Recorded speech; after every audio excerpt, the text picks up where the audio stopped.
കുടുംബജീവിതം എന്ന് പറയുന്നത് വളരെ രസകരമായ ഒരു ജീവിതമാണ് അല്ലേ. അച്ഛനും അമ്മയും ബ്രദേഴ്സും സിസ്റ്റേഴ്സും എല്ലാം തന്നെ. പക്ഷേ ഇവിടെ ശ്രദ്ധിക്കേണ്ട വളരെ പ്രധാനപ്പെട്ട ഒരു കാര്യമുണ്ട്. കല്യാണം കഴിക്കുന്നതോടുകൂടെ കല്യാണം കഴിക്കുന്ന നിങ്ങളും ഭാര്യയും മാറി താമസിക്കുക എന്നത് വളരെ നല്ല ഒരു കാര്യമാണ്. അവിടെ ഒരുപാട് ഗുണങ്ങൾ നിങ്ങൾക്ക് കാണാൻ കഴിയും. നിങ്ങളുടെ ദാമ്പത്യ ജീവിതത്തിൽ ഉണ്ടാകുന്ന ഒരുപാട് രസങ്ങൾ, ലിമിറ്റേഷൻസ് ഇല്ലാത്ത ജീവിതം, നിങ്ങളുടെ ഭാര്യയ്ക്ക് ശരിക്കും ഭയങ്കര കംഫർട്ടായിരിക്കും ആ ഒരു ലൈഫ് എന്ന് പറയുന്നത്. മാത്രമല്ല അവിടെ ശ്രദ്ധിക്കേണ്ടത് അച്ഛനെയും അമ്മയെയും കൺസിഡർ ചെയ്യുക എന്നുള്ളതാണ്. അവർക്ക് നിങ്ങളുടെ കൂടെ വരാൻ താല്പര്യമുണ്ടെങ്കിൽ അവരെ പരിപൂർണമായിട്ട് കൊണ്ടുപോവുക.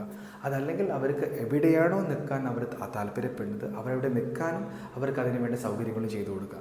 അതുപോലെ ചെറിയ ബ്രദറും സിസ്റ്ററും കല്യാണം കഴിക്കാത്തവരുണ്ടെങ്കിൽ അവരും കൺസിഡർ ചെയ്യുക എന്നുള്ളതാണ്.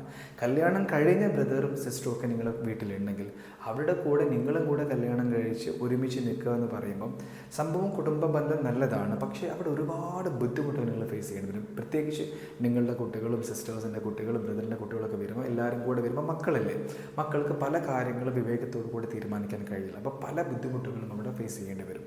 അപ്പം അതുകൊണ്ട് ബന്ധങ്ങൾ നല്ല രീതിയിൽ മുന്നോട്ട് പോകാനും നിങ്ങളുടെ ദാമ്പത്യ ജീവിതം നിങ്ങളുടേതായ രീതിയിൽ നിങ്ങൾക്ക് രൂപകൽപ്പന ചെയ്ത് കൊണ്ടുപോകാനും ഏറ്റവും നല്ലത് മാറി താമസിക്കുക എന്നുള്ളതാണ്. അതിന് ശരിക്കും ഒരു കോൺഫിഡൻസ് മാത്രം മതി. അപ്പോൾ ശരിക്കും നമ്മുടെ ദാമ്പത്യ ജീവിതം നമുക്ക് വളരെ നല്ല രീതിയിൽ ആസ്വദിച്ച് മുന്നോട്ട് പോകാൻ പറ്റും. പക്ഷെ പല ആൾക്കാരും ഇപ്പോഴും ഈ ഒരു കാര്യം തീരെ കൺസിഡർ ചെയ്യുന്നില്ല എന്നുള്ളതാണ് യാഥാർത്ഥ്യം.